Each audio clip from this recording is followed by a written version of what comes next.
Olá, bem-vindo ao portal Emil Tchurano Brasil no YouTube, agora de cara nova, desde 2010, semeando a dúvida, com letra maiúscula, e espalhando a desilusão nos quatro cantos do globo, no melhor espírito tchuraniano. Este é o segundo vídeo da série recém-inaugurada sobre aforismos e textos comentados. O primeiro foi dedicado a um importante texto do Breviário de Decomposição, intitulado Obsessão do Essencial, e este segundo também tem por objeto um texto do mesmo livro, tão importante quanto, no conjunto do breviário, quanto Obsessão do Essencial, por fornecer importantes chaves de compreensão aprofundada do pensamento de Cioran e da sua concepção heterodoxa, marginal, experimental, existencial, subjetiva, fragmentária da filosofia. O texto é Adeus à Filosofia. Então, Obsessão do Essencial e Adeus à Filosofia, como eu disse, são dois textos muito importantes na composição do Breviário de Decomposição, que é um livro que simboliza, como eu já disse várias vezes em outros vídeos, uma espécie de recomeço, renascimento, um segundo début, estreia em francês, desta vez em um idioma emprestado, como Cioran muitas vezes se refere ao francês, este idioma que ele acabaria adotando de uma vez por todas, para sempre, como língua de expressão e escrita, tendo abandonado para sempre o seu idioma materno, o romeno. E eu quero fazer algumas considerações, observações preliminares importantes. Primeiramente, dizer que Adeus à Filosofia, no caso, não se trata de um suicídio filosófico, entre muitas aspas. Essa é uma expressão que Camus utiliza no seu Mito de Sísifo, e não é o caso em se tratando de Adeus à Filosofia. Não se trata, inclusive, de um suposto abandono total, definitivo, de toda e qualquer concepção da filosofia. Também não é o caso. Então, Adeus à Filosofia, como eu disse, é uma importante chave hermenêutica de acesso ao pensamento vivo de Cioran, que agora está recomeçando a sua obra em francês, a partir do Breviário de Decomposição.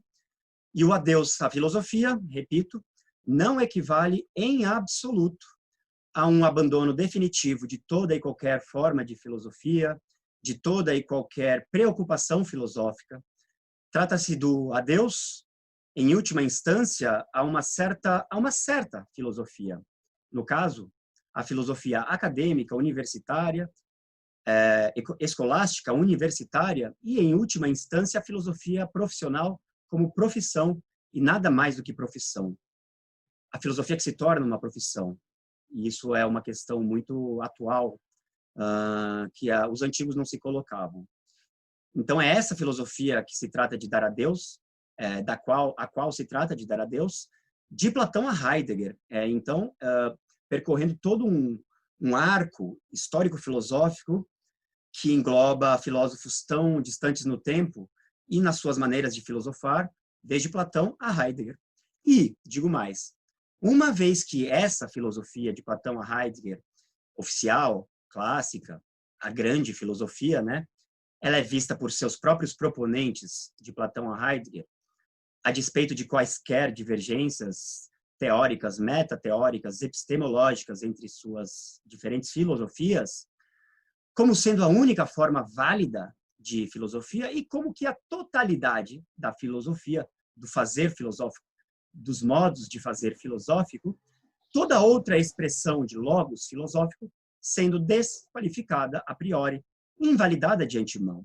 Infelizmente, este preconceito é muito comum na academia, para o seu azar, da própria academia, tanto quanto, se não, mais do que para o azar daqueles e aquelas que eventualmente são cancelados ou definitivamente censurados pela academia e seus integrantes.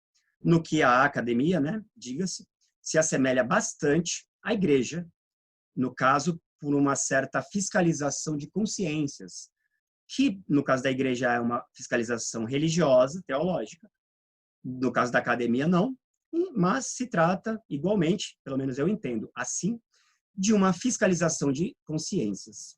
No caso da academia, via de regra, uma fiscalização político-ideológica. Bom, só a título de elucidação e ilustração e referenciamento externo, distante, dessa questão do adeus à filosofia, para não parecer que Cioran está falando sozinho e que ele não compartilha esse adeus e a sua concepção da filosofia, de modo geral, com mais ninguém, nenhum outro filósofo, nenhum outro pensador, distantes de Cioran no tempo e no espaço, eu queria citar uma frase, talvez um aforismo, de Pascal, um filósofo francês, cristão, religioso, portanto, muito importante para Cioran, como Nietzsche é, como Schopenhauer é, como Kierkegaard é, e como Chestov, do qual a gente vai falar bastante neste vídeo, também é. E Pascal diz o seguinte, em francês, espero não maltratar o idioma: se moquer de la philosophie, c'est vraiment philosopher. Se moquer de la philosophie, c'est vraiment philosopher. Em português, zombar da filosofia é ainda e verdadeiramente, ele não fala ainda, c'est vraiment philosopher, é verdadeiramente filosofar, disse Pascal. Então, antes de a gente ler e comentar, realmente mergulhar no texto Adeus à Filosofia, eu queria colocar algumas observações preliminares importantes, duas. A primeira é, este texto serve para sinalizar que o Adeus à Filosofia, como eu disse e repito, isso é importante, não equivale em absoluto a um adeus definitivo a todo e qualquer tipo de filosofia e fazer filosófico e preocupação filosófica, como também não equivale em absoluto a nenhuma suposta misologia. Nenhuma suposta misologia. Para quem nunca ouviu e viu ou leu esta palavra antes, misologia, significa, grosso modo, aversão / ou ódio ao conhecimento, à razão, ao logos, de onde misologia, né? Com o prefixo de ódio, aversão, com logos. Como assim também misoginia, aversão ou ódio à mulher, ao gênero feminino. Em absoluto, nem no texto aqui, Adeus à Filosofia, nem no breviário, como a obra de Cioran e o seu pensamento, de modo muito geral, não implica, pressupõe, subentende nenhum tipo de misologia. Como muitos críticos e detratores de Cioran gostam de insinuar, quando não afirmar e acusar isso de maneira categórica e direta. E contra essas críticas e acusações, eu gostaria de refutar este argumento, esta acusação, desde já, e dissipar qualquer suspeita de misologia / irracionalismo da parte de Cioran, como se ele fosse um suposto irracionalista de plantão. Nada mais capcioso, mais pernicioso do que isso. Acusar Cioran de irracionalismo, misologia e mesmo às vezes niilismo, dependendo da perspectiva e da abordagem que se faz ao conceito de niilismo, quando o próprio Cioran se apresenta desde o início, desde nos Cumes do Desespero, se não antes, textos jornalísticos, como um grande, feroz crítico dos racionalismos diversos. De Platão, Aristóteles, repito, né? Formando todo esse arco histórico filosófico desde a antiguidade, passando pela filosofia medieval, / teologia cristã, até a filosofia moderna. Descartes, Kant, Hegel, Heidegger, enfim. E digo mais, Cioran não é só crítico dos racionalismos diversos, como ele também é um feroz crítico do cientificismo, esse fetiche do saber instrumental, que facilmente degenera em, né, esse slogan, esse mote, saber é poder, tão cínico, tão cinicamente tecnocrático, né? Saber é poder, cooptando ou sequestrando o autêntico espírito filosófico, fundado, pautado naquele Talmazen, naquele Talma, o espanto ou maravilhamento espantado, ou espanto maravilhado, né? Nessa mescla indeterminada de um sentimento indefinível, o Talmazen em grego, que esse slogan ilustra muito bem a cooptação e o sequestro por parte do sistema, do capitalismo, do mercado de consumo, do saber filosófico e do espírito de curiosidade, de investigação filosófica, transformando isso e reduzindo isso a um mero saber instrumental, utilitarista e voltado a fins econômicos, muitas vezes unicamente econômicos, né? Então, eu considero esse saber é poder, e isso a partir de Cioran, como cioraniano, o slogan por excelência do capitalismo tardio, e aí quando eu falo capitalismo tardio, contemporâneo, né? Esse capitalismo pós-industrial não é o mesmo do século XIX, mas um capitalismo informacional, virtual, do mundo industrial, da indústria, por assim dizer, 4.0, e a sua ideologia tecnocrática do chamado, entre aspas, muitas aspas, dataísmo, um conceito que não lembro exatamente quem cunhou, aí depois de 2010, não é mais antigo do que 2010, mas que é muito trabalhado por Yuval Harari, o historiador israelense, e também por Byung-Chul Han, o filósofo coreano, professor radicado em Berlim, professor de filosofia na Universidade de Berlim. Dataísmo é uma ideologia do mundo contemporâneo, desse mundo tecnocrático e infocrático, baseado no Big Data, dataísmo.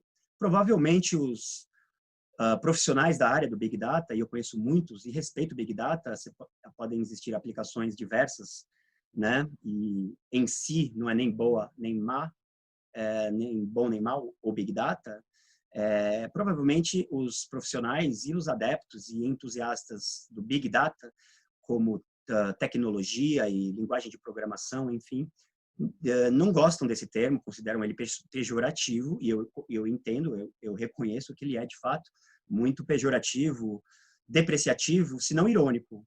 Mas é um uso crítico, filosófico, acadêmico, que fazem deste termo tanto Yuval Harari quanto Byung-Chul Han, e eu também acho importante fazer um certo uso filosófico, sociológico, antropológico, cultural, muito crítico da cultura do Big Data, de toda uma ideologia do Big Data que se ergue ao redor desse termo dataísmo.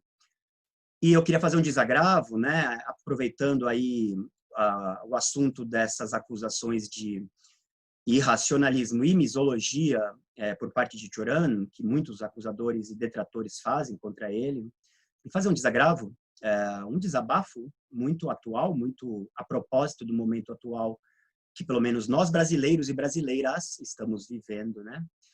Para dizer que misologia de verdade, vocês querem saber? É o que a gente encontra no nosso venerável, ilustre senhor, graças a Deus não mais, mas agora ex-ministro, e eu não vou nem dizer da educação, mas ex-ministro da deseducação. Sabemos de quem eu estou falando, né? O senhor venerável, o senhor Weintraub, ele mesmo.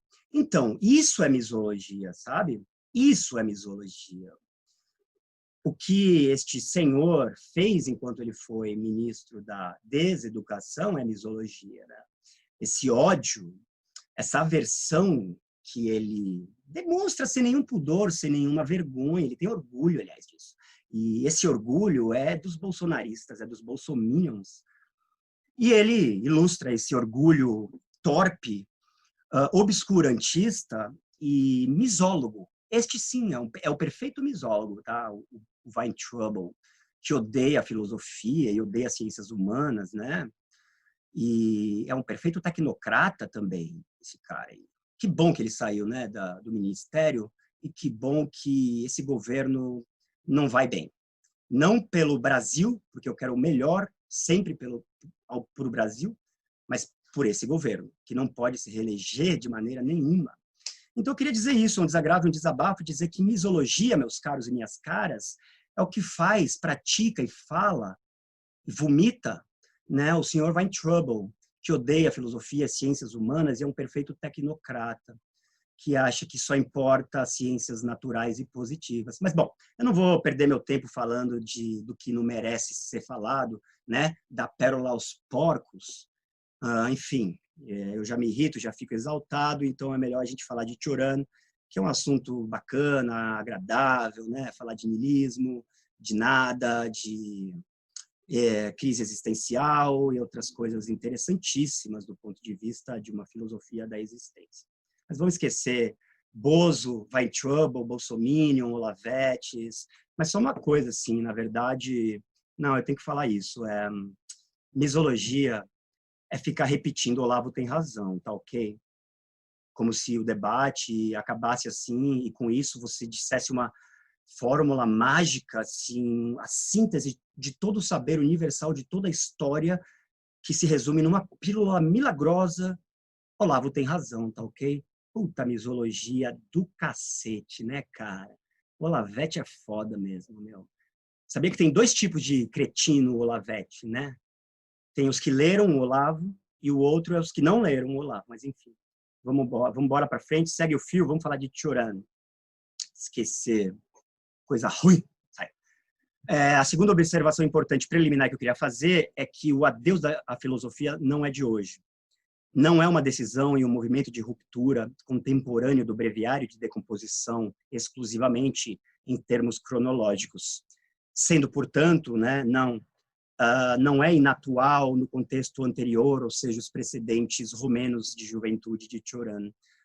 E como obsessão do essencial que eu li e comentei no vídeo anterior, entre tantos outros textos da fase francesa de Cioran, e não só no breviário, em qualquer livro da sua fase francesa, Adeus à Filosofia também possui muitas passagens subterrâneas, mais ou menos secretas, que vão conduzir a vários dos livros romenos de Cioran, por exemplo, Nos Cumes do Desespero, o Livro das Ilusões, Lágrimas e Santos também.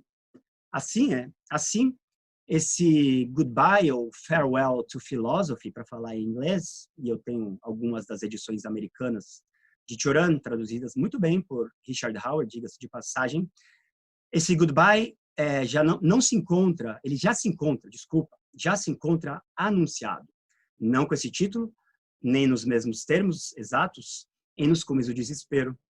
Veja-se, por exemplo, dois textos consecutivos de Nos Cumes do Desespero, intitulados Êxtase e, em seguida, O Mundo em que Nada se Resolve. E aí eu dou o endereço às páginas de 50 a 54, caso alguém queira ler, Nos Cumes do Desespero, estes dois textos. Já está lá essa ideia do adeus à filosofia. Portanto, ele é contemporâneo do primeiríssimo livro de Cioran, em romeno, e só será reafirmado, corroborado, a cada novo livro, a começar pelo seguinte, o Livro das Ilusões, do qual nós vamos falar bastante aqui neste vídeo, em relação, paralelo, diálogo com o breviário Adeus à Filosofia.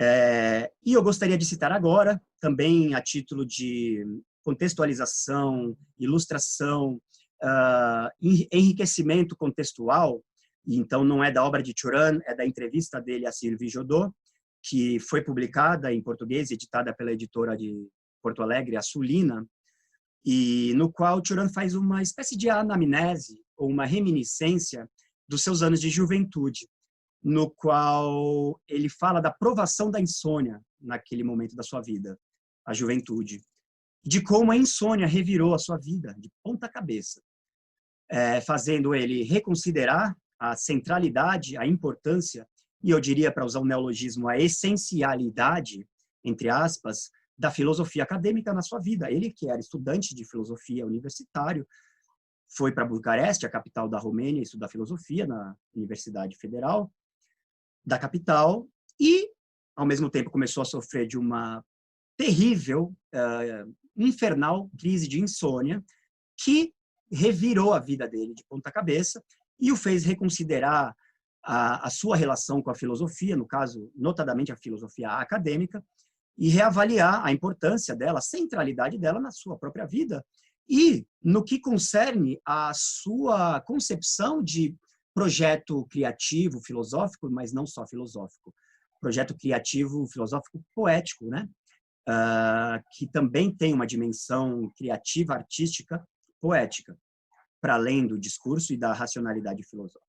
Então, dito isso, desde Nos Cumes do Desespero, toda a obra de Cioran, romena e francesa, tem como ponto de partida essa decepção e esse profundo desencanto com a filosofia acadêmica, muito em virtude do efeito corrosivo, dissolutivo da insônia, da incapacidade de dormir, certo? Na vida dele. E essa experiência da insônia resultou nessa decepção e nesse desencanto em relação à filosofia, e essa decepção e esse desencanto mesmos são o ponto de partida do projeto lírico criativo de Cioran. Até então, quando eu falo até então, até nos Cumes do Desespero, ou um pouco antes, e ele foi publicado em 1934, um ano depois de Cioran, 2 anos depois de Cioran se formar, né, concluir a sua graduação em Filosofia e Letras na Universidade de Bucareste, até então, e durante todos os seus estudos universitários, até o final praticamente, do meio para o final, né, do começo para o meio, Cioran ainda tinha e demonstrava um entusiasmo, um orgulho, sabe esse orgulho, esse entusiasmo de estudante de filosofia que está tomando o primeiro contato com o mundo das ideias e com os filósofos e os textos e os conceitos, né? E se deslumbra. E Cioran teve esse momento. E por sorte dele, graças a isso, graças a Deus, ele se desiludiu disso, senão a gente não teria essa obra dele, nem o Breviário, nem os Cumes do Desespero, porque a sua obra se constrói em cima dessa decepção e desse desencanto, como eu disse. Mas ele, antes disso, ele foi um entusiasta e um defensor orgulhoso e arrogante, muitas vezes pedante, da filosofia acadêmica, que ele viria a desprezar, né? Então, ele foi esse entusiasta orgulhoso de estudar Kant, saber falar de Kant, Hegel, Heidegger, de manejar os conceitos, né, Dasein e outros, etc. e tal. É muito comum entre estudantes de filosofia, eu falo por experiência de causa, eu não deixei de... Não terminei esse processo de me desprender desse feitiço, desse encanto, desse deslumbre que a filosofia provoca em quem estuda a filosofia. Eu acho isso não uma coisa muito boa. Pode acabar se tornando muito tóxico do ponto de vista intelectual e filosófico, especificamente filosófico, mas intelectual de modo geral. Então, eu estou junto com o Cioran em combater esse fascínio, esse feitiço e esse deslumbre que eu já experimentei e ainda experimento, inclusive em relação a Cioran, mas tento combater isso, tento conjurar isso, abjurar isso. Então, na entrevista com Sylvie Jodot, Cioran diz: e naquela época eu estava apaixonado por meus estudos. Confesso mesmo que andava intoxicado pela linguagem filosófica. Ele está se referindo aos conceitos filosóficos de modo geral. A linguagem filosófica, a qual considero agora, hoje, isso deve ser por volta da década de 70, 80, como uma verdadeira droga. Como não se deixar abater e mistificar? É um risco de mistificação que está aí em jogo. Pela ilusão de profundidade criada por essa linguagem filosófica, conceitual, que Cioran vê mais do que em qualquer outro filósofo, isso muito forte em Heidegger. Continua ele. Traduzido em linguagem comum, um texto filosófico esvazia-se estranhamente. Seria preciso submeter todos eles, os textos filosóficos, a essa prova, para ver o que sobra, o que subsiste ao final desse esvaziamento, né? Se algo ou nada. O fascínio exercido pela linguagem explica, na minha opinião, diz Cioran, o sucesso de Heidegger. Manipulador sem igual. Ele possui um verdadeiro gênio verbal, que o leva, contudo, longe demais. E, para concluir, ele diz para Sylvie Jodot: precisamente esse excesso despertou minhas dúvidas quando, em 1932, é justamente o ano que ele termina o curso de filosofia, quando, em 1932, eu li a Sein und Zeit, Ser e Tempo. A vaidade de tal exercício saltou-me aos olhos. Pareceu-me que pretendiam iludir-me, ludibriar-me com palavras, Dasein e outros conceitos super rebuscados, né? Devo agradecer a Heidegger por ter conseguido, com sua prodigiosa inventividade verbal, abrir-me os olhos. Compreendi o que era preciso evitar a qualquer preço. Fim de citação. Então, agora, vamos entrar e mergulhar comentando o texto Adeus à Filosofia. E aqui já temos um primeiro trecho dele. Vamos ler. Afastei-me da filosofia no momento em que se tornou impossível para mim descobrir em Kant alguma fraqueza humana, algum acento de verdadeira tristeza. Em Kant e em todos os filósofos. Vamos parar por aqui. Queria dizer, desde já, que Kant é não apenas para Cioran, como também para muitos outros intelectuais romenos da geração de Cioran, assim chamada jovem geração de 1927, Tanara Generație, e a minha pronúncia romena não é muito boa, de 1927, como Mircea Eliade, Constantinoica e Petri Tuția e outros não tão conhecidos, Kant é para todos eles, de modo geral, o exemplo paradigmático do grande filósofo, autor de uma grande obra, proponente de uma grandíssima teoria do conhecimento, epistemologia, né?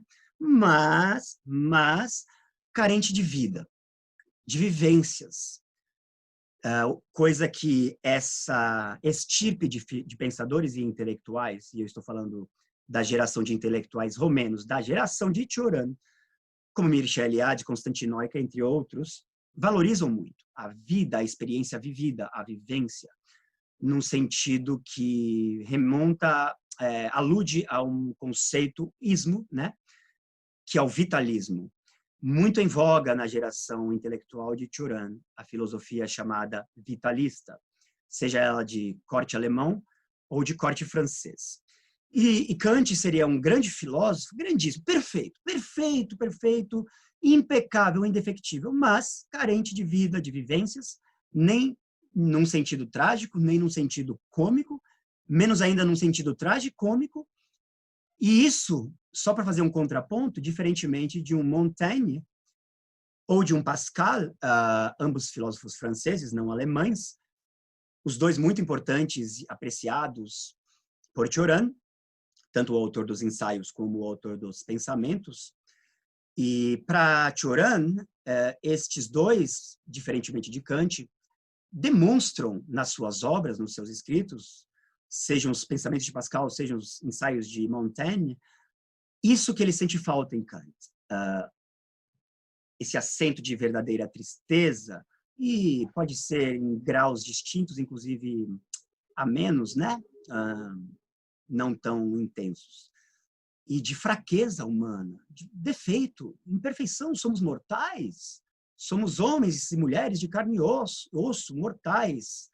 Não somos deuses, não somos seres desencarnados, puros espíritos, sujeitos do conhecimento, puros sujeitos do conhecimento, sujeitos transcendentais do conhecimento, puros cógitos, sem afetividade, sentimentos, imaginação, conflitos, impasses, contradições. Somos seres humanos com tudo isso e temos o dever de transparecer, ao menos pensa Cioran, tudo isso de cunho pessoal, subjetivo, como se fosse a assinatura de cada pessoa, de mais único, singular e íntimo e pessoal e subjetivo, deixar transparecer isso nos seus escritos, sejam eles filosóficos ou não filosóficos, extra-filosóficos, literários, poéticos, enfim. Né? Montaigne deixa transparecer isso, Pascal deixa transparecer isso, Kant, nem um pouco, Hegel, nem um pouco, Cioran diria, nem Schopenhauer deixa. E o que faz sentido o que ele pensa, incluindo Schopenhauer, junto a Kant e Hegel nesse sentido, porque isso tem a ver com o fato de Schopenhauer ser um filósofo sistemático, um espírito de sistema, como Hegel, aliás, e nesse sentido, Schopenhauer está muito mais próximo e tem muito mais afinidades eletivas com Hegel e Kant e qualquer outro filósofo sistemático, Fichte, por exemplo, do que com Cioran, que é um filósofo radicalmente, absolutamente assistemático e antisistemático, radicalmente fragmentário, polifônico, etc. Então, o que Cioran está dizendo aqui, logo no início do texto, é que Kant, para ele, é desinteressante, além de decepcionante, desinteressante, o interessante sendo uma categoria estética, aliás, bastante explorada e instrumentalizada por Kierkegaard na dimensão estética da sua filosofia, a categoria do interessante, aquilo que interessa, aquilo que provoca interesse, né, do ponto de vista estético, e do estético para além do estético, né, outras fontes de interesse, não só estéticas. Então, Kant ele é desinteressante de um ponto de vista estético, mas também filosófico, por esta razão, por algo que carece e que haveria em contrapartida em filósofos como Montaigne e Pascal. E a propósito disso tudo, né, só um comentário meu a partir de Cioran, muito no espírito de Cioran, apesar de ele não dizer isso nessas palavras, mas poderia ter dito que essas grandes obras desses grandes filósofos da grande filosofia de Platão a Heidegger, né, e que muitas vezes rola muita mistificação academicista, escolástica, e que depende de uma autoridade aí misteriosa que no final das contas, ela é divina, tá? Inclusive para uma filosofia que se declare ateísta, sem nenhuma necessidade de fundamentar a si mesma em uma autoridade divina, qualquer pretensão de grande filosofia que está mais próxima da verdade e de um método correto, válido, do ponto de vista lógico, filosófico, para se chegar mais próximo e, eventualmente, apreender a verdade, é um preconceito que implica muita mistificação neste sentido, como se houvesse essa verdade, e no fundo, se você admite que existe essa verdade, você está, queira ou não queira, admitindo que há uma fonte dessa autoridade que não está no mundo, que não é humana, portanto, ela é divina. Então, só para terminar, essas grandes obras mistificantes e mistificadas, né, de Platão a Hegel, a Heidegger, são grandes obras de espíritos desencarnados, sujeitos puros do conhecimento, não é isso? Então, espíritos desencarnados, puros cógitos transcendentais, né? Perfeitamente transcendentais. Fica para pensar isso aí. Continua Cioran, em Adeus à Filosofia. Comparada à música, à mística e à poesia, a atividade filosófica provém de uma seiva diminuída e de uma profundidade suspeita, que guardam prestígios somente, mas somente, para os tímidos e os tíbios. Aliás, a filosofia, inquietude, e aqui tem um erro, que provavelmente é de revisão, acho que não é de tradução, no processo de tradução, do José Tomás Brum, que está dizendo inquietude pessoal, quando, na verdade, no original, que eu tenho em francês aqui do meu lado, é inquietude impessoal, e faz mais sentido, né? É uma inquietude, mas é uma inquietude impessoal, né? No sentido de ser neutra, objetiva. Então, é uma inquietude abstrata, ela não incomoda, ela não machuca, ela não faz mal de alguma maneira. É nesse sentido que ele está ironizando essa inquietude dos filósofos por ser muito impessoal. Refúgio nas ideias anêmicas. Aliás, a filosofia é o recurso de todos os que se esquivam da exuberância corruptora da vida. Todos os que se esquivam da exuberância corruptora da vida. Uma forma que, além de muito bela, poética e esteticamente, e muito significativa de um ponto de vista semântico, ela também é muito significativa de um ponto de vista estritamente filosófico. Pelo menos a julgar pela concepção filosófica de Cioran, existencial, vital, etc. e tal, para rimar. Antes desse recuo, então, um pouco mais de Adeus à Filosofia. Aí escreve Cioran. Quase que todos os filósofos terminaram bem.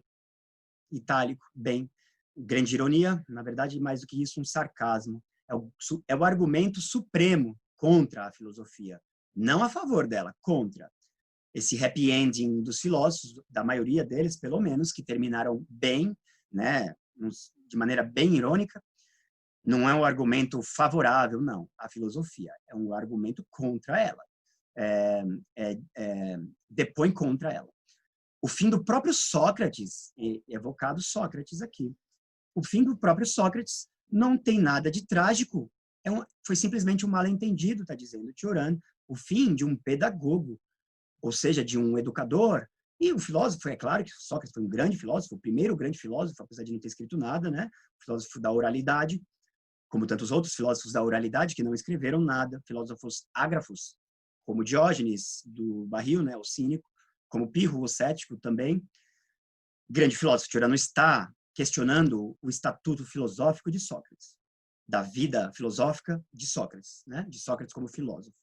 Mas está dizendo que o fim dele não tem nada a ver com o fim trágico de uma condenação injusta de Sócrates por ensinar a virtude e a busca pela verdade, o conhecimento do bem e do belo e das coisas boas, né, para os jovens atenienses. Cioran está dizendo que foi simplesmente um mal-entendido, o fim de um pedagogo e de um educador que foi injustamente condenado, de fato, a tomar cicuta, quando poderia ter escolhido o degredo, exilar-se, expatriar-se, embora de Atenas, mas ele não. A vida dele era em Atenas, ele nasceu em Atenas e queria morrer em Atenas, deve tudo a Atenas, não só a cidade, né, a polis de Atenas, mas a divindade de Atenas, que funda a cidade, e, portanto, ele prefere se entregar à morte por cicuta do que ter que ir embora de Atenas. Apesar de que seus discípulos, esses, na verdade, não estão ainda amadurecidos filosoficamente e dialeticamente, pensarem e dizerem para Sócrates, isso está no diálogo Fédon do Platão, né, que Sócrates está cometendo uma loucura, isso é um suicídio. Sócrates, você não pode aceitar isso, você tem que escolher o degredo e ir embora, continuar vivo, afinal de contas, como é que você prefere a cicuta em vez do degredo, né? Vai entender. Aliás, está no Fédon isso. É a razão pela qual Sócrates não quer e não pode fugir do destino dele. E isso não é um suicídio, como alguns dos discípulos que estão presentes juntos com Sócrates na véspera da cicuta pensam que é. E em seguida, logo depois de ter evocado Sócrates, Cioran evoca Nietzsche para dizer: e se Nietzsche só sobrou, do verbo sossobrar, naufragar, afundar, colapsar, né? Foi como poeta e visionário, não como filósofo, como poeta e como visionário. Ele espiou, do verbo espiar, né, pagar por espiar, ele espiou seus êxtases, não seus raciocínios. E, bom, até aqui a gente já pode fazer um saldo, um apanhado do que tem condensado no texto, Adeus à Filosofia, e eu acho que é importante destacar desde já o seguinte, que Cioran exalta três coisas, três modelos discursivos de pensamento e de estilo, discursivo no sentido de discurso, do grego logos, que não é só a palavra, também é pensamento. Então, o logos como pensamento e discurso, pensar, dizer. Cioran exalta três modelos discursivos, em contraposição à filosofia, que são a música, a mística e a poesia, né, como modelos discursivos e criativos ideais para ele, mais adequados para ele do que o filosófico, para comunicar, transmitir certas intuições, verdades, saberes de cunho negativo, trágico, amargo, intolerável, cruel, chame como quiser, qualifique como quiser, enfim, mas para comunicar e transmitir essas intuições ou verdades ou saberes que, segundo Cioran, fariam qualquer sistema filosófico explodir, e junto com ele a cabeça do filósofo que o construiu. Inclusive Schopenhauer, e aí eu retorno a Schopenhauer, estava falando de Schopenhauer a propósito da construção de sistemas, né? Inclusive Schopenhauer, na visão de Cioran, é demasiado filósofo nesse sentido derogative, se diz em inglês, depreciativo, de ser filósofo, que no fundo Cioran está querendo dizer nada mais do que isso. Filósofo e nada mais, né? Diferentemente de um Nietzsche, que é muito mais do que isso. Poeta, visionário, inclusive Cioran lê Nietzsche como um místico, não cristão, óbvio, mas um místico pagão, um ateísta, dionisíaco. Místico, titânico, inclusive, de natureza titânica. Nietzsche é um espírito místico, é um titânico para Cioran. E aí eu falava de Schopenhauer, que se a gente levar essa visão de Cioran, essa intuição dele, no caso, e crítica da filosofia acadêmica, as últimas consequências, Schopenhauer vai entrar aí no bojo, junto com Kant e Hegel, como sendo demasiado filósofo. Afinal, é um racionalista e idealista, na linha de Kant, né? Um espírito do sistema, sistemático, como Hegel, né? Ainda que nas antípodas do autor da Fenomenologia do Espírito, em matéria de intuição pessimista da existência, a vida é sofrimento, o mundo é um pesadelo, etc. e tal, esse tipo de intuição pessimista que funda a filosofia e a obra de Schopenhauer. Então, tudo isso para dizer que, se a gente seguir essa visão e essa intuição crítica de Cioran em relação à filosofia acadêmica, tendo como contraponto uma filosofia não acadêmica, marginal, existencial, lado B, que é a dele, Schopenhauer teoriza o sofrimento e teoriza as dores do mundo, que é um título dele, As Dores do Mundo, mas pouco ou nada transparece disso, né? Desse sofrimento e dessas dores do mundo na sua obra. A começar pelo mundo como vontade, como representação. Pouco ou nada transparece. Como Kant, pouco ou nada transparece disso, dessas fraquezas, sofrimento, a percepção do horror, a dor universal, né? Ela é muito universal e pouco particular, muito abstrata e pouco concreta. Então, Schopenhauer talvez não escaparia a essa crítica de Cioran. E, dito isso, ele é um filósofo sistemático, um espírito do sistema, como Hegel, também, guardadas as diferenças. O sistema, pelo menos a partir de uma perspectiva intuitiva de Cioran, é a perfeita fortaleza abstrata. Uma perfeita fortaleza do espírito, da razão, né? Abstrata. Fortaleza contra o quê? Contra as vicissitudes, as intempéries, a violência, a crueldade, a hostilidade do mundo, do real, da realidade, da existência, chame como quiser. Não importa. Disso que existe, do que está ao redor de nós e, inclusive, dentro de nós, a realidade, o real, a existência, o que existe, o que é, o devir, chame como quiser. Então, o sistema é uma perfeita fortaleza abstrata, como se fosse uma safety zone, uma zona de conforto, de segurança, dentro da qual o filósofo construtor do seu próprio sistema habita no interior desse sistema de maneira absoluta. Ele é o senhor absoluto do seu sistema, ele é um Deus, ele é Deus dentro do seu sistema. Ele é um sujeito absoluto do conhecimento, um eu absoluto. E, portanto, ele tem um estatuto divino dentro do seu sistema, mas só dentro do seu sistema mesmo, né? Porque saiu do sistema, ele é um mortal, um homem de carne e osso, um homem de carne e hueso, para falar como Miguel de Unamuno, um homem de carne e osso, como todos e todas nós, né? Homens e mulheres de carne e osso, mortais, imperfeitos, defectíveis, contraditórios, falíveis, etc. Bom, é interessante intercalar a Deus, a filosofia, com algumas passagens do livro das Ilusões, que é o segundo livro de Cioran, escrito em romeno, sucedendo-se logo Nos Cumes do Desespero, que é o livro de estreia dele. A propósito dessa relação entre filosofia, por um lado, e poesia, mística e música, por outro.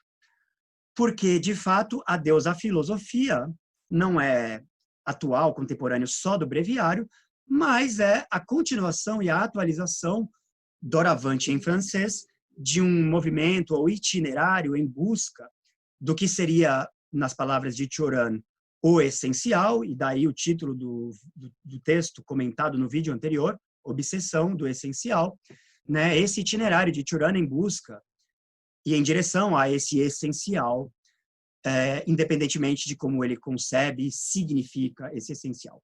Movimento ou itinerário iniciado ainda na Romênia, escrevendo em romeno. Portanto, agora sim um recuo ao livro das Ilusões, no qual Cioran escreve assim numa passagem: não observastes que todos os filósofos acabam bem? Interrogação. Bem em itálico. Que déjà vu, hein? Será que a gente já leu isso em algum lugar? Não sei, estou com a sensação assim de já vi isso em algum lugar. Ironia. Continuando, Cioran escreve isto, né? Que todos os filósofos acabam bem, com esse sarcasmo. Isto deveria nos dar o que pensar, e dá mesmo. Pelo menos deu para Cioran, e talvez Cioran construiu toda a sua obra não filosófica, ou filosófica de uma maneira heterodoxa, marginal, não convencional e não reconhecida pela maioria dos filósofos acadêmicos, e que acham que a sua própria filosofia é oficial, a verdadeira, etc. e tal, né? Toda a obra de Cioran é construída em cima dessa observação interrogativa de que todos os filósofos acabaram bem e acabam bem, normalmente acaba, né? Sucede assim, e isso nos deveria fazer pensar, nos dar o que pensar. Deu a Cioran e provavelmente a sua obra toda se ergue em cima dessa ruminação. Continuando ele, no entanto, só poucos entenderão este prodígio. Ponto. Quem o tiver entendido, este prodígio, poderá contemplar os filósofos como quem contempla suas lembranças. Contemplar os filósofos como quem contempla suas lembranças. Quem quiser saber o endereço, está aí na tela, a página do Livro das Ilusões, página 161. Não há dúvida de que, em grande medida, Cioran se reescreve em francês. Diria até que ele se traduz do romeno para o francês. Ele se dá o trabalho. Ele não precisa de um tradutor terceiro para ele, terceirizar o trabalho de traduzir a ele mesmo e a sua obra romena, né, os seus escritos em romeno, ao francês, que é a língua que ele decidiu adotar, porque ele estava morando na França, e ele achava que não fazia nenhum sentido continuar escrevendo em francês, em romeno, né, e ele tomou essa decisão de maneira um tanto abrupta e, assim, repentina, quando ele estava no processo de tentar traduzir a poesia de Mallarmé do francês para o romeno, e ele se deu conta do absurdo, da dificuldade da tarefa e também do fato de que, o romeno, minha língua, ninguém vai aprender o romeno para ler Mallarmé em romeno, além dos próprios romenos, e, bom, ele é ambicioso. Cioran é um espírito ambicioso, é até mais do que ambicioso, megalomaníaco. Então, ele se deu conta de que, mais vale e mais me interessa fazer a minha própria coisa, o que eu sei fazer. Em vez de ficar perdendo meu tempo traduzindo Mallarmé para o romeno, eu vou escrever a minha obra, não em romeno, mas em francês. E é isso que eu vou fazer. Ele toma essa decisão, ele está na casa de veraneio que ele alugava junto com a companheira dele, Simone Bouet, no litoral de Dieppe, D-I-E-P-P-E, em francês. E ele estava lá e ele voltou no dia seguinte correndo para Paris para começar a escrever a primeira versão do Breviário de Decomposição, que na época ainda não tinha esse título, se intitulava Exercícios Negativos. Ele está longe de mim ali na estante agora, senão eu pegava para mostrar a capa dele.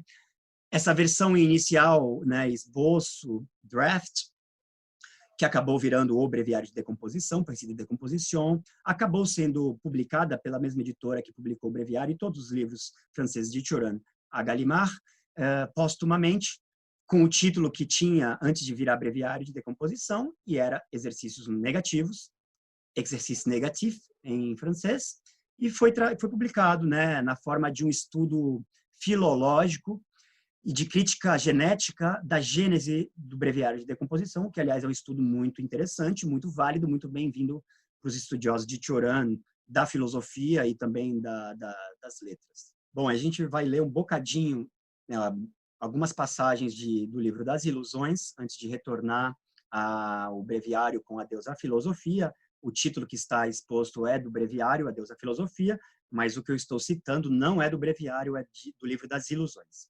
E aí ele continua, essa passagem do Livro das Ilusões, deixa eu só contextualizar. O título desse parágrafo, desse trecho, né, é Como a vida se converte no valor supremo. Como a vida se converte no valor supremo. Que, aliás, tem um sabor muito nietzschiano.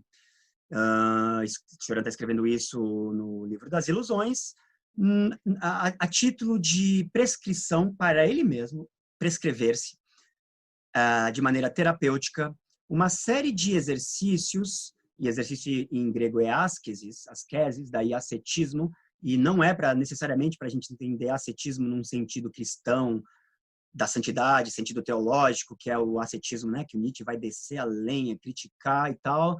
Não é esse sentido, não é essa forma e acepção de ascetismo que Cioran quer praticar, que ele tem em mente, que ele está entretendo para ele, né, por necessidade existencial, enfim. Mas um ascetismo, digamos, profano, secular, ateísta em suas consequências práticas, se a gente for pensar em termos de teísmo e ateísmo, não é o ascetismo religioso do cristianismo e tal. Né? E aqui ele está se prescrevendo uma série de regras, exercícios espirituais, né? Por isso que eu falo em ascetismo, para vencer, ou pelo menos combater certas tentações, certos perigos, certos males aos quais ele se reconhece exposto. por exemplo, a tentação da santidade. Ele fala muito de como combater a tentação da santidade, como vencer a tentação da santidade, no livro das Ilusões. Também, por exemplo, a tentação da tristeza. Ou melhor, a tentação do pessimismo, que não é a mesma coisa que a tentação da tristeza. Pessimismo e tristeza não são a mesma coisa, no fundo, para Cioran. Dá para discernir uma coisa da outra, ele discerne, de fato, uma coisa da outra. Aliás, uma divisão e uma distinção muito sutil, que também se encontra de maneira intuitiva, diga-se de passagem, em Fernando Pessoa. E digo onde, no seu livro do Desassossego, tem uma passagem, não vou lembrar agora nem as palavras exatas e nem a página onde se encontra, mas ele diz algo no sentido, Fernando Pessoa, eu não sou pessimista, sou triste. E aí ele desenvolve toda uma distinção entre o que para ele significa ser triste, de maneira espontânea, natural, involuntária, vivida aqui e agora, e o que é ser pessimista, no sentido de fazer profissão de fé pessimista, filosófica, né? E há toda uma tradição de pessimismo em filosofia que se inaugura com Schopenhauer e faz tradição, tem discípulos, várias gerações dessa tradição de pessimismo, né? Que aí sim é uma doutrina de pessimismo. E Cioran, às vezes, vai fazer essa distinção por interesse próprio entre o que é o pessimismo nesse sentido stricto sensu, filosófico, metafísico, sistemático, né? Porque a filosofia de Schopenhauer é sistemática, do pessimismo, e o que é pura e simplesmente um estar triste, ou melancólico, ou entediado, mas que não equivale, não coincide a fazer profissão de fé pessimista. Então, nesse sentido, Cioran coincide com Fernando Pessoa, como eu disse no livro do Desassossego, onde Fernando Pessoa diz mais ou menos isso. Eu não sou pessimista, sou triste. Eu não vou lembrar como ele continua essa distinção. Como a vida se converte no valor supremo, portanto. E aí, essas regras, exercícios espirituais que Cioran se prescreve. Primeiro, a veneração pelas mulheres. Aliás, uma ideia bastante devedora, tributária do romantismo, né? Essa veneração platônica romântica pelas mulheres, inclusive Cioran adora Shakespeare, então tem essa relação amorosa, romântica, trágica, que não se realiza, os dois morrem, ou um dos dois morre, o outro fica vivo, e aí é um amor utópico, é um amor que transcende a vida em direção à morte, e tem a ver com essa veneração pelas mulheres de Cioran, que é muito romântica. E, aliás, eu digo isso no sentido, inclusive, não elogioso. Não elogioso. É um romantismo de fundo que Cioran, por mais que ele publicamente desça a lenha no romantismo, enquanto romantismo alemão, né? O movimento romântico alemão, ele tem muito de herança do movimento alemão. E ou está escondendo ou está esquecendo que ele mesmo tem muito de romântico, como está dito e mostrado aqui, mas deixa quieto. A veneração pelas mulheres, em seguida, a reabilitação do Eros. Então, quem se surpreende ou se surpreendeu em saber que Cioran usa a palavra Eros em grego, a divindade, né? O amor, o sentimento Eros, mas também como divindade, está cheio de Eros, a palavra Eros, grega, no livro das Ilusões. Não só aqui, por toda parte. Eu poderia até fazer um levantamento numérico de quantas vezes a palavra Eros aparece no livro das Ilusões. Eu diria que, mais de 10 ou 15 vezes. Eu acho bastante. E muito significativo, né?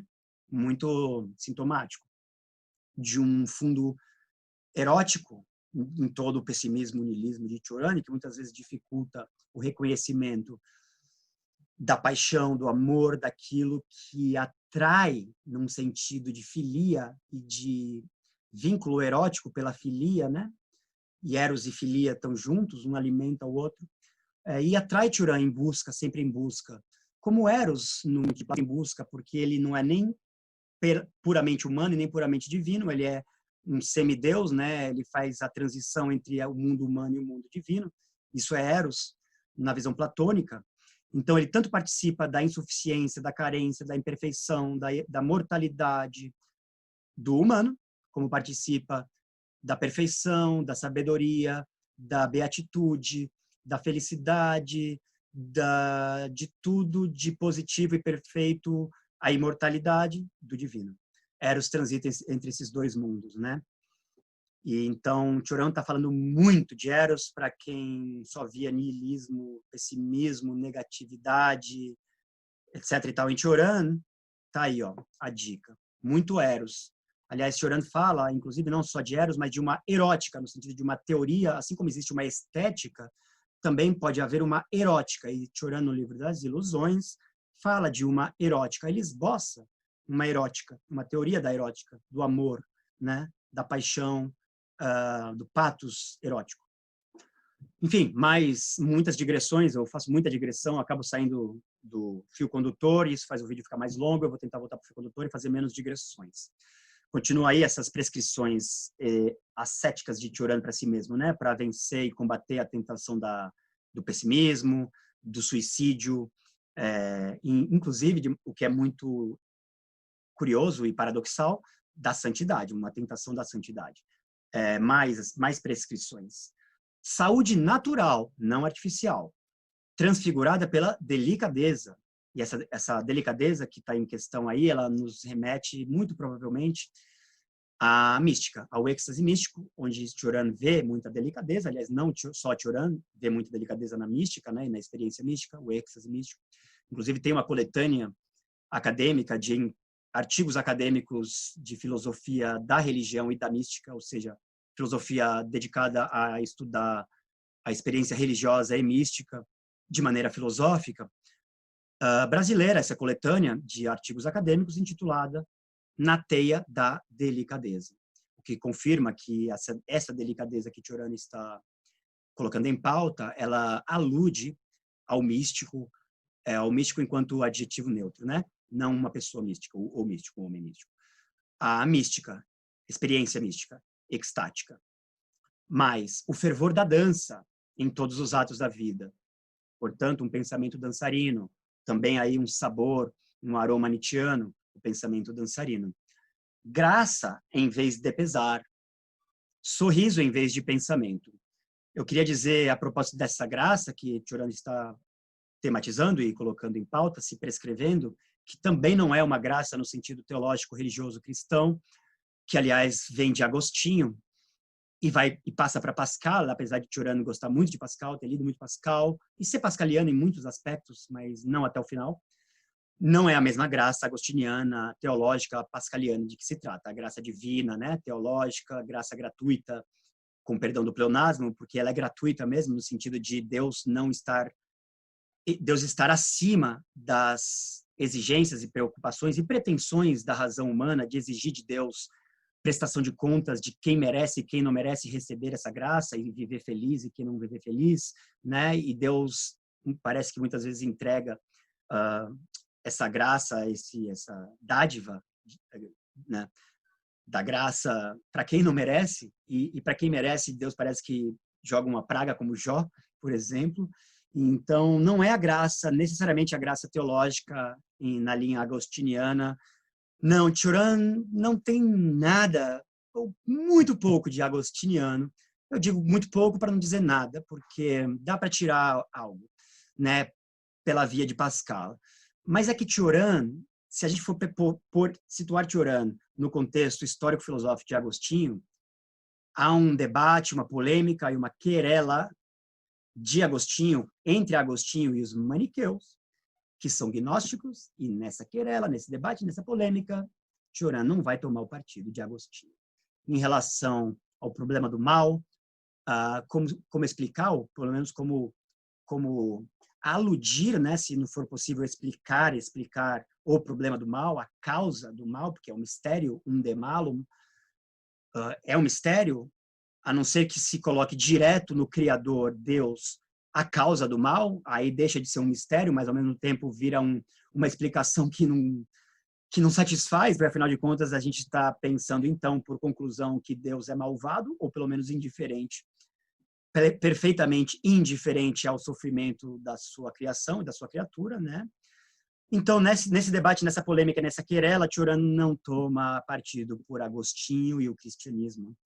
E a versão teológica cristã para explicar o mal, a teodiceia cristã, não. Cioran é gnóstico. Cioran toma partido pela heresia gnóstica, pelo dualismo como tentativa de explicação ou ao menos de elucidação mítico-poético-teológico-filosófica, porque não é puramente racional filosófica. Tem muito mito no gnosticismo, né? O mito gnóstico. Cioran não está com Santo Agostinho. Então, essa graça para Cioran, só resumindo, de novo, digressão, não é a graça agostiniana, não é a graça de fundamento, origem, autoridade divina, teológica, bíblica, etc. e tal. É uma graça secular, existencial, e não importa quem seja o autor, se é que existe o agente, a causa dessa graça. Se for o acaso, ou se for o destino, ou se for Deus, ou se for qualquer gênio benéfico, né, num registro politeísta, pensando aí que a natureza está cheia de divindades, espíritos e gênios, nesse sentido, tanto faz de onde vem, o que importa é que ela está presente, né? É isso que Cioran está dizendo. É nesse sentido que a gente tem que entender essa graça aqui e não levar para o viés de Santo Agostinho cristão, não, tá bom? E mais um pouco dessa passagem com essas prescrições de regras e exercícios espirituais, continua Cioran. Entusiasmo em vez de paixão. Melhor, mais salutar, ficar no nível do entusiasmo, do que essas paixões fulminantes, né? Muitas vezes fatais. A distância como finitude, a vida como único Deus, única realidade e único culto. Bastante nietzschiano, né? O aroma e o sabor aí, de novo. A vida como único Deus, única realidade e único culto. O pecado como crime e a morte como vergonha. Todo o resto, escreve Cioran no livro das Ilusões, página 141, quem quiser caçar e ler mais adiante, né? Todo o resto é apenas filosofia, cristianismo e outras formas de queda. Assinalar aqui, né, que Cioran está juntando cristianismo e filosofia como de maneira indistinta, entre várias outras formas de queda, decadência, no sentido de decadência mesmo que ele pega de Nietzsche, decadence, queda. Mais adiante, ainda no livro das Ilusões, escreve Cioran, também muito importante, antes da gente retomar a deusa filosofia, não existe filosofia criadora. A filosofia não cria nada. Eu quero dizer que ela pode apenas nos apresentar um novo mundo, mas não o faz nascer, nem o fecunda. Tudo o que dizem os filósofos parece pertencer a um passado remoto, como se pertencesse a um mundo à parte, né, de tão remoto. Nenhuma obra de arte, e aqui não filosófica, de arte, teria tido de existir, porque toda obra de arte é um mundo no mundo. Um mundo à parte, portanto. Autossuficiente, independente de estar instalado e em conformidade com o mundo, né? Um mundo no mundo, uma obra de arte. E, consequentemente, uma obra de arte não tem sua razão de ser em nosso mundo, escreve Cioran, no livro das Ilusões. Nenhum sistema filosófico me deu o sentimento de um mundo independente de tudo o que não é ele, o sistema filosófico. É doloroso, mas é assim. Podeis ler todos os filósofos que quereis. Nunca sentireis que vos tornastes um outro homem. Naturalmente, eu excluo entre os filósofos, excluo Nietzsche, que é muito mais que um filósofo. Página 163, 164 do livro das Ilusões. Então, para Cioran, Nietzsche é muito mais do que um filósofo. E se ele sossobrou do verbo sossobrar, né? Naufragar, desmoronar na noite da loucura, inclusive antes dos 50 anos, de maneira muito precoce, infelizmente. Imagina o que Nietzsche não poderia ter pensado e escrito e produzido, né, se ele não tivesse vivido mais. Ele não sossobrou como filósofo, ao menos não só como filósofo, mas como poeta e visionário, e nesse visionário se pode encaixar aí também, subsumir como místico, a sua maneira dionisíaca, pagã, ateísta, não cristã. Foi assim que Nietzsche sossobrou, por esta razão, em função disto, não das suas ideias filosóficas, somente. Nietzsche espiou, do verbo espiar, seus êxtases, não seus raciocínios. E para Cioran, o fenômeno Nietzsche, de natureza titânica e tão insólita, né? Tão inadequado, o fenômeno Nietzsche, eu estou dizendo, tão inadequado e deslocado no mundo, como essa obra de arte que Cioran estava falando, que sendo um mundo no mundo, não tem sua razão de ser no mundo, no nosso mundo, no caso, Nietzsche, por essa razão, excede a si mesmo. e excede a si mesmo, principalmente, sobretudo, talvez, pelo menos na leitura que se depreende de Turan, como filósofo. Se excede a si mesmo em termos de filosofia. Há muito mais do que filosofia e discurso filosófico, ideias, argumentos, teses, conceitos, e Nietzsche também não é um pensador conceitual, assim, absolutamente conceitual, pelo menos, como Turan. Turan muito menos do que Nietzsche, ele se excede nesse sentido.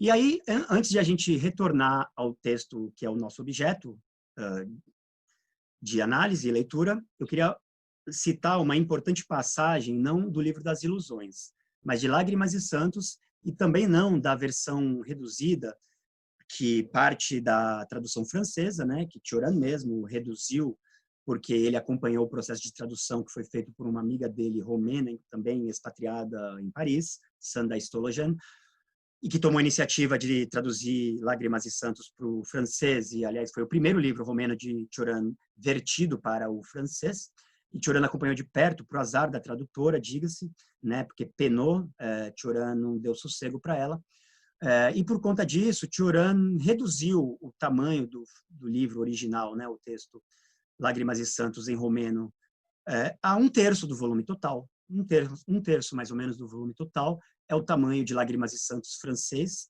que é a mesma edição e o mesmo tamanho da edição espanhola e italiana também, que, na verdade, agora na Espanha também tem a versão completa integral, que foi traduzida direto do original romeno, né?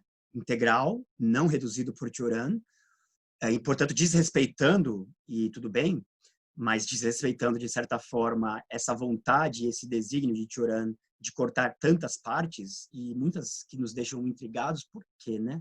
Inclusive essa que eu vou citar, cortada, por quê, né? Vai entender, sabe Deus o motivo.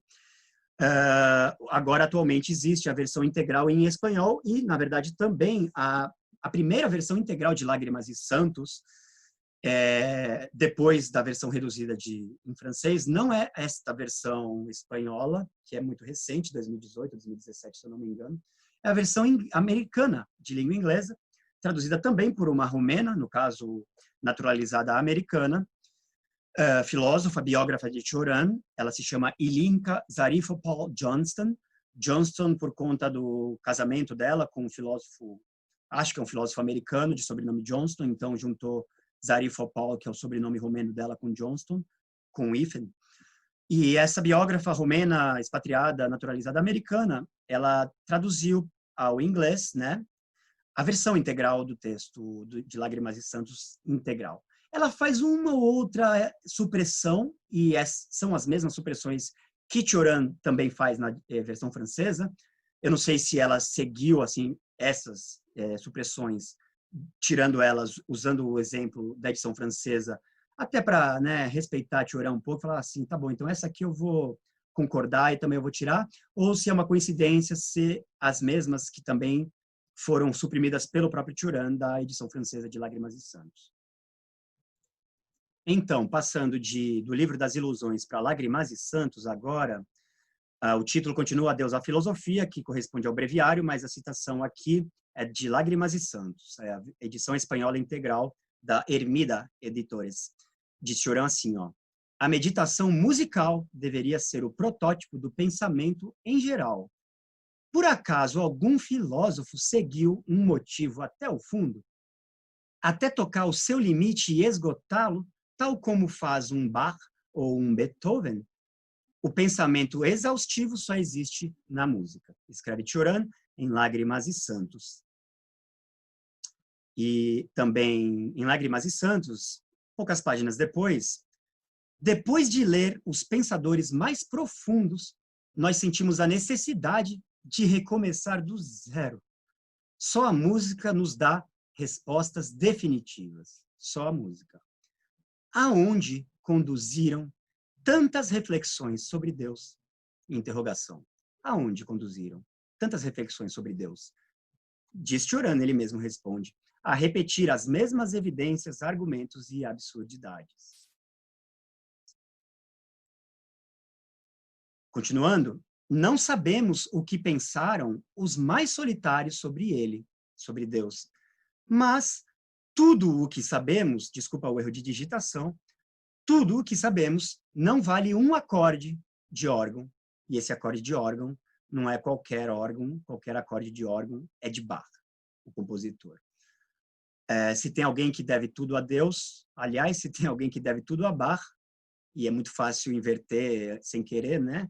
Porque Turan inverteu mesmo, ou, enfim. Se tem alguém que deve tudo a Bach, esse alguém é Deus. Isso está em Lágrimas de Santos, inclusive.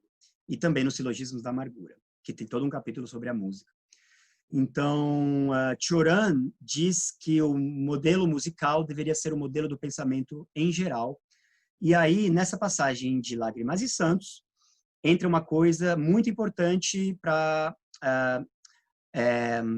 contextualizar a Deus, a filosofia, e o que está por trás, né? Todo o pressuposto, que não está sempre explícito em evidência. Em A Deus, a Filosofia, no caso, este texto, e para complementar, esclarecer, ampliar, contextualizar, enfim, aqui começa uma passagem muito importante, porque ela menciona uma figura que não é filosófica, e não é nenhum filósofo, e não é nem uma figura da tradição de pensamento filosófico, né, que remonta a Atenas, filosofia antiga e tudo mais, mas é Jó, sim, do livro de Jó, a figura bíblica de Jó, né? Muito importante para Turan. E diz Turan, desde Jó até Rilke, o poeta Rilke, não se pôde romper com a palavra a crosta que o insensibiliza e o torna refratário às fórmulas inexoráveis. Esse o torna e o insensibiliza, no caso, o pronome se refere a Deus, tá? Essa crosta insensibiliza Deus e torna Deus refratário a essas supostas fórmulas inexoráveis. Desde Jó até Rilke, o pensamento e a poesia o intimidaram, mas não liquidaram nenhum dos mistérios que o envolvem, sempre Deus.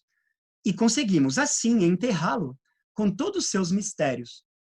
Uma aventura alucinante. Em primeiro lugar, a de Deus e depois a nossa. Antes de retornarmos a Deus, a filosofia, então, essa passagem de Lágrimas e Santos, antes dela uma passagem do Livro das Ilusões, na verdade, mais de uma passagem, e antes de retornar ao breviário com a Deus, a filosofia, que é o objeto deste vídeo, eu queria fazer um excurso, uma parada ou uma escala, né? Mas agora fora da obra de Turan, na obra de Chestov, e especificamente, como eu disse, em um livro de Chestov, que é Kierkegaard e a Filosofia Existencial, que não vai aparecer muito bem por causa do conflito de cores com fundo, mas acho que agora apareceu. Kierkegaard e a Filosofia Existencial. É um livro de Chestov que não foi escrito em russo, a língua original materna, do filósofo ucraniano-judeu, que se expatriaria na França, como Turan, e antes dele, se não me engano, não domino a cronologia de Chestov em detalhe, mas provavelmente antes de Turan, também Chestov se expatriou na França, e por razões distintas, no caso dele, fugindo, né, de perseguição política por parte dos bolcheviques, dos soviéticos, que estavam ascendendo ao poder, né, a Revolução Russa, e muitos intelectuais, não necessariamente de direita, e anticomunistas, e Chestov não é um pensador anticomunista, enfim, nem um pensador ideologicamente, politicamente orientado e alinhado à direita, uma direita, né, no sentido político, ideológico, institucional mesmo, que quer fazer política na prática. Chestov é um filósofo, Chestov é metafísico, entende? Como Turan, filosofia primeira, metafísica, no sentido de Aristóteles. Então, o que mais importa para eles é isso, é a metafísica. Não é o mundo social, a política. Não é. Enfim, tem gente que quer politizar tudo, a politização absoluta, integral, né? Isso que já apontou e denunciou muito bem, aliás, José Ortega y Gasset, em seu A Rebelião das Massas. Então, enfim, Kierkegaard e a Filosofia Existencial foi escrito diretamente em francês, já na França, Kierkegaard e la Philosophie Existentielle, perdão por maltratar o francês, com o meu minha má pronúncia. E eu tenho a edição espanhola deste livro. Infelizmente, no Brasil não tem nenhum livro de Chestov editado e publicado. Tem em Portugal, eu tenho uma edição portuguesa de um livro dele, e esse está em espanhol. E aí, neste livro, Kierkegaard e a Filosofia Existencial tem um capítulo intitulado Jó e Hegel. Muito importante para entender a concepção de filosofia de Cioran, a sua crítica à filosofia acadêmica, que não é novidade, não é nada original e que Cioran está falando sozinho, é só ele que faz essa crítica. Não, muito pelo contrário. Na verdade, ela já vem desde Kierkegaard, e passa para Chestov e vários outros filósofos que, enfim, não interessam aqui. Agora não entram na constelação. E chega em Cioran também, essa crítica à filosofia acadêmica de cunho existencial, de prerrogativa existencial, subjetiva, etc. Antirracionalista. E isso nos leva ao tema da filiação Jó de Cioran. Filiação a Jó. Filiação Jó de Cioran. Jó do livro de Jó, a figura bíblica, e essa filiação a exemplo de Kierkegaard e Chestov, que já a reivindicaram também antes de Cioran. Essa filiação Jó, na verdade, nada mais é do que um statement filosófico e um parti-pris filosófico também, como eu disse, de prerrogativa cunho existencial, subjetivo, antirracionalista, anticonceitualista, antiacademicista, tendo como objeto de crítica aí filósofos acadêmicos clássicos como Kant, Hegel e Heidegger também.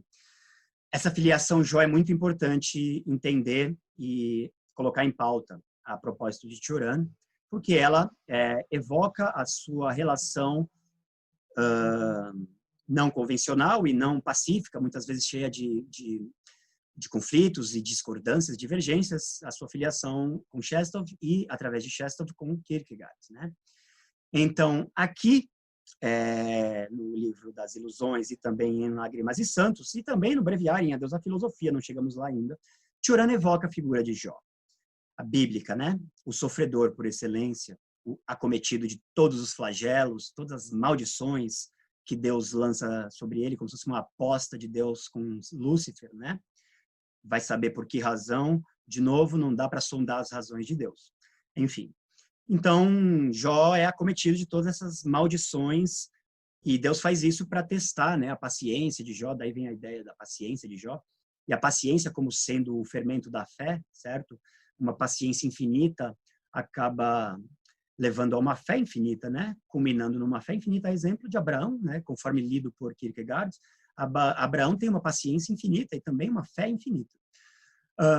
Então, essa filiação Jó de Cioran é um signo da sua inscrição filosófica numa tradição de pensamento existencial que remonta a Kierkegaard por intermédio de Chestov. No caso de Cioran, por intermédio de Chestov. Chestov, que é leitor de Kierkegaard, mas não só, também de Nietzsche e também de Dostoiévski, de Tolstói, e outros, não só filósofos, também escritores, que não importa para Chestov essa diferença, Ele junta Dostoiévski e Nietzsche no mesmo livro para falar de filosofia e fazer filosofia a partir das leituras que ele faz de Nietzsche e de Dostoiévski, ou, eventualmente, de Tolstói, da literatura de Dostoiévski e de Tolstói. É muito interessante Chestov nesse sentido de uma intersecção e um diálogo entre filosofia e literatura e como fazer literatura, explorar filosoficamente a literatura e fazer a filosofia se tornar um pouco mais literariamente e esteticamente significativa, valorizada nesse sentido, não só o conteúdo, a verdade, as ideias pelas ideias, mas a forma como essas coisas são comunicadas também é muito importante, principalmente para Cioran.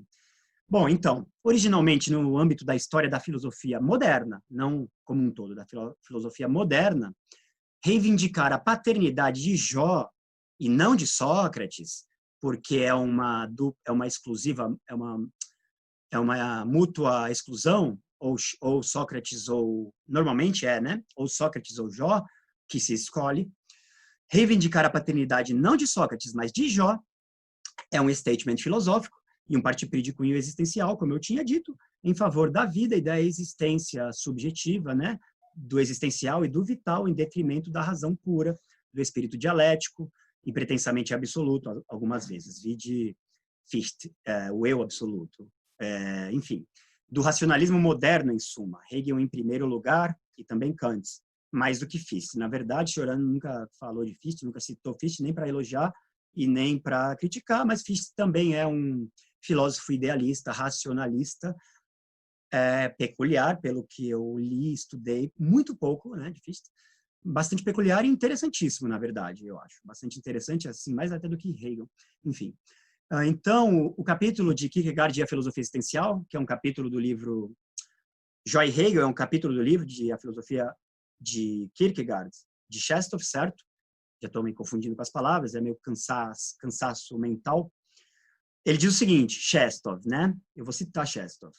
Buscar a verdade em Jó equivale a pôr em dúvida os fundamentos e princípios mesmos do pensamento filosófico. E é isso justamente, aliás, né, o que Cioran tem como programa, projeto filosófico, poético, enfim. E ele busca a verdade em Jó, reivindica essa paternidade, o que significa que ele está pondo em dúvida, como diz Chestov, os fundamentos e os princípios do pensamento filosófico. Pode-se preferir qualquer filósofo a Hegel, opor-lhe Leibniz ou Spinoza, escreve Chestov, ou mesmo os antigos. Mas, até aí vai lá, mas substituir Hegel por Jó, meu amigo, aí já significa, segundo Chestov, transtornar o curso dos tempos, retornar a uma época situada milhares de anos mais no passado. Desculpa, mais uma redigitação. Milhares de anos mais no passado, quando os homens sequer suspeitavam de tudo o que nos tem proporcionado, nossos conhecimentos e nossa ciência. Concluindo a citação de Chestov, o livro é de 1936, Kierkegaard e a Filosofia Existencial. Pode-se venerar Sócrates? Pode-se venerar Sócrates. Eu venero. Cioran venerava até também. E como não venerar Sócrates, né? Mas uma alma atormentada, aí muda tudo. Será que Cioran é uma? Fica a questão. Estou fazendo uma pergunta retórica, tá? Uma alma atormentada, como Cioran, não pode encontrar em Sócrates respostas para suas perguntas. Esse é o problema, entende? Pois bem, agora, depois desses excursos em Livro das Ilusões, Lágrimas e Santos, nos Cumes do Desespero eu só indiquei 2 textos e não citei nada, mas também fora da obra de Cioran, né? Chestov, no caso. Agora a gente está bem munido de repertório e informação contextual para voltar e ler, comentar até o final Adeus à Filosofia no Breviário de Decomposição. Como Obsessão do Essencial, que foi objeto do vídeo anterior, né? O texto Obsessão do Essencial, este Adeus à Filosofia também é um texto de profunda inspiração chestoviana, mais do que nietzschiana, e, portanto, de cunho vitalista, existencial e intuitivo na linha de Chestov, justamente, né? E aqui, nesse Não se pode eludir a existência com explicações, etc., a gente encontra a maneira de Cioran formular a sua objeção de cunho vitalista, existencial e intuitivo na linha de Chestov à filosofia acadêmica, sempre escolástica, né? De Platão, Aristóteles, a Kant, Hegel, Heidegger, enfim. E isso que ele acabou de escrever, e que está em Adeus à Filosofia, nos remete a um aforismo de Le Mauvais Demiurge, O Mal Demiurgo, livro publicado em 1969, que tem um aforismo que merece ser citado aqui em diálogo com Adeus à Filosofia, tendo em vista à luz do que ele acabou de dizer logo no início do texto, né? Que a gente parou lá no começo, agora a gente está retomando Adeus à Filosofia. Em Le Mauvais Demiurge, Cioran escreve assim: La chose la plus difficile au monde est de se mettre au diapason de l'être et d'en attraper le ton. A coisa mais difícil no mundo é de se colocar em diapasão com o ser e capturar o seu tom, apreender o seu tom. Em Le Mauvais Demiurge, isso é mais ou menos a mesma coisa que Cioran está dizendo, só que em outras palavras, em Adeus à Filosofia. Vamos voltar aí. Sarcástico, né? Às vezes, ele é sagaz. Quem não está exposto por surpresa ou por necessidade, a uma derrota irrefutável, quem não ergue, então, as mãos em prece, para logo deixá-las cair, ainda mais vazias que as respostas da filosofia, interrogação. Quem não? Diríamos que a sua missão da filosofia é nos proteger enquanto a inadvertência da sorte nos deixa caminhar aquém da desordem e nos abandonar quando somos obrigados a mergulhar nela. Eis aqui uma confissão disfarçada. É Cioran mesmo que está exposto, por surpresa ou necessidade, a uma derrota irrefutável. Aliás, é um statement, de novo, trágico, cético ou pessimista, talvez niilista, talvez místico. Não vou entrar nesses méritos tipológicos, fenomenológicos, enfim. É um statement de uma falência da razão. De uma falência da razão. Nos termos, inclusive nos termos do que Camus problematiza nestes mesmos termos no mito de Sísifo. Uma falência da razão. Leia-se da razão racionalista, autossuficiente, prepotente muitas vezes, né? A razão é prepotente muitas vezes. Então, essa prepotência da rainha razão, né? Da deusa razão. Cioran é crítico dessa razão racionalista, com perdão do pleonasmo. E daí essa falência da razão, que Camus também vai problematizar e tematizar no mito de Sísifo. É por esse statement, aliás, por essa declaração de uma derrota irrefutável, que Cioran se juntaria, a julgar pelo próprio Camus, a essa tradição do pensamento humilhado, ou da razão humilhada, de que fala o próprio Camus em O Mito de Sísifo, que começaria, segundo o Camus mesmo, né, em Kierkegaard, que continuaria em filósofos existenciais como Chestov, e Camus põe junto aí também Jaspers, e não me lembro quais mais ele também elenca, como partícipes nessa tradição do pensamento humilhado, e certamente Cioran poderia ser incluído, apesar de Camus não citar Cioran, nem aí, nem que eu saiba, em nenhum lugar, nenhum livro seu, nenhum texto.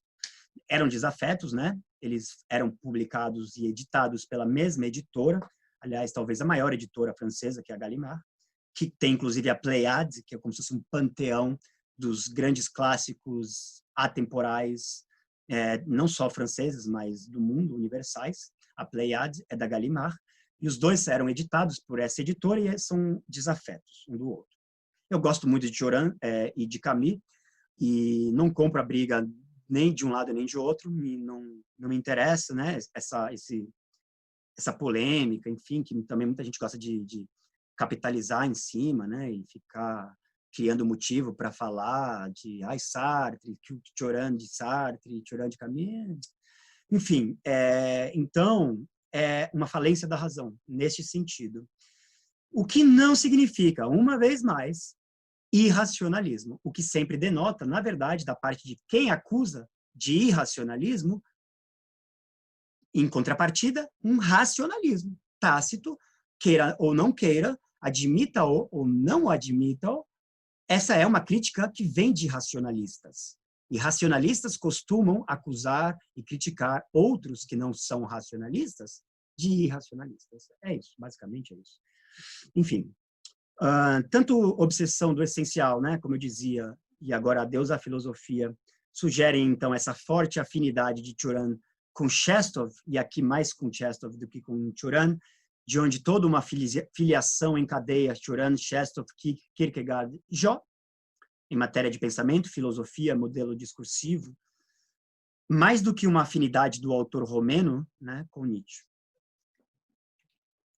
Portanto, há no mínimo dois Nietzsches que importam e que interessam para Cioran. Na obra de Cioran há dois Nietzsches, né, em termos das recepções ramificadas de Nietzsche que chegam e confluem na obra de Cioran, coincidem nela, no mínimo dois. Um é o Nietzsche mesmo, Nietzscheano, né, por assim dizer, o próprio, recebido, acolhido diretamente do alemão, né, pela leitura da obra nietzscheana, e o outro é o Nietzsche chestoviano, mas provavelmente até há outros, além desses dois Nietzsches, que interessam a Cioran. Nietzsche por ele mesmo e Nietzsche por Chestov. Continua Cioran em Adeus à Filosofia. O exercício filosófico não é fecundo, é apenas respeitável. Sempre se é filósofo impunemente. Um ofício sem destino que enche de pensamentos volumosos as horas neutras e desocupadas, as horas refratárias ao Antigo Testamento, a Bach e a Shakespeare. Olha só, 3 referências, 3 exemplos daqueles 3 modelos de pensamento e de estilo, de modo geral, modelos discursivos, né, no sentido de pensamento e discurso, logos, né, que Cioran já tinha elencado no início de A Deus, a Filosofia, que são a música, a mística e a poesia. O Antigo Testamento corresponde à mística, né, pelo viés da religião, né, Jó, o livro de Jó, e tem toda uma reflexão mística, uma significação mística no questionamento e no drama de Jó, enfim. A música é Bach e a poesia, que é poesia, dramaturgia, teatro e poesia, Cioran põe meio que junto, é Shakespeare. E esses pensamentos, por acaso, volumosos, por acaso, se materializaram em uma só página, equivalente a uma exclamação de Jó, a um terror de Macbeth, ou à altura de uma cantata de Bach. É um questionamento retórico que Cioran está usando para querer dizer que nunca, nenhum pensamento se materializou numa página de modo a chegar ao nível e à altura em termos de expressividade e de comunicação intuitiva, direta, noética, da verdade trágica acerca da existência, de modo que nenhum filósofo com nenhum sistema e suas teorias e seus conceitos seria capaz de comunicar. O Antigo Testamento, com Jó consegue, Bach consegue pela música e Shakespeare consegue por suas peças, que são poéticas, uma forma de criação poética, como os diálogos platônicos também são uma forma de criação poética. Assim, toda a vida humana se desenrola entre, nas palavras de Cioran, né, o horror do irreparavelmente já visto, déjà vu, e já sabido desde sempre. Irreparavelmente já sabido e já visto desde sempre. Por um lado, isso por um lado. E por outro, a visão interior, a revelação extática. Pois, segundo o próprio Cioran, né, a função dos olhos não é ver. Isso está no breviário. Não é ver. A função dos olhos é chorar. E para ver, realmente, é preciso fechá-los. É a condição do êxtase, segundo o Cioran, da única visão. O êxtase é a única visão reveladora para ele, né? Que é uma visão interior, mística, e não a visão dos olhos da cara, dos sentidos. A única visão reveladora, enquanto que a percepção, essa, né, a visão da cara, dos sentidos, esgota-se no horror do já visto, déjà vu, do irreparavelmente sabido desde sempre. O texto do breviário se intitula Lipemania, quem quiser ler, conferir aí na íntegra. Enfim, eis um Cioran bastante chestoviano em A Deus, a Filosofia, mais que nietzschiano, e mesmo admitindo-se a atualidade de certo nietzschianismo no breviário e, inclusive, nos demais livros franceses de Cioran, né, esse nietzschianismo, como eu disse, inclusive, já é a miúde, filtrado e ressignificado, mediante a leitura que Chestov faz do Filósofo do Martelo. Cioran, seguindo A Deus, a Filosofia, os verdadeiros problemas só começam após havê-la percorrido ou esgotado, a filosofia, após o último capítulo de um imenso tomo que põe o ponto final em sinal de abdicação ante o desconhecido, com D maiúsculo, maiúscula alegórica, ante o desconhecido. Essa é uma prática de Cioran muito comum também a Baudelaire, a maiúscula alegórica. E aí é o desconhecido, no caso, com D maiúsculo. No desconhecido, onde se enraizam todos os nossos instantes, e com o qual nós precisamos lutar, porque é naturalmente mais imediato, mais importante que o pão cotidiano. Cioran está invertendo de maneira flagrante, né? E para polemizar, e não é uma inversão gratuita, essa ideia de que o pão é mais importante do que o alimento do espírito. Cioran está dizendo que, por uma perspectiva metafísica, segundo a qual o homem, antropologicamente considerado, e isso independentemente do seu contexto social, histórico, é um animal que apresenta uma certa necessidade metafísica de sentido, de verdade, de Deus, de tudo que seja simbolicamente importante, necessário para a estabilidade psíquica do ser humano, né, na sua verticalidade, essa necessidade metafísica, baseado nela, Cioran está invertendo essa ordem de prioridades, essa hierarquia entre o pão, o alimento do corpo, e o alimento do espírito, dizendo que o do espírito é muito mais importante, porque se de repente se tornasse cientificamente impossível qualquer ilusão e qualquer sentido da vida, né, transcendente, divino ou não divino, existencial ou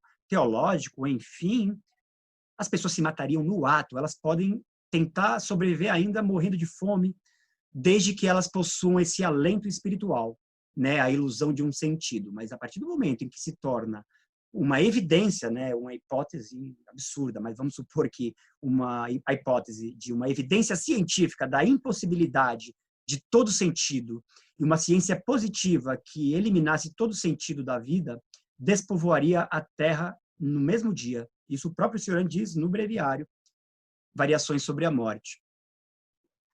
Muito bem, concluindo já, adeus à filosofia. Escreve Cioran no final, afundamos em um universo pleonástico, onde as interrogações e as réplicas se equivalem. O que nos leva de volta ao texto que foi objeto do vídeo anterior, desta série de aforismos e textos comentados, que foi a obsessão do essencial, no qual Cioran diz justamente isso que está citado aí neste último slide.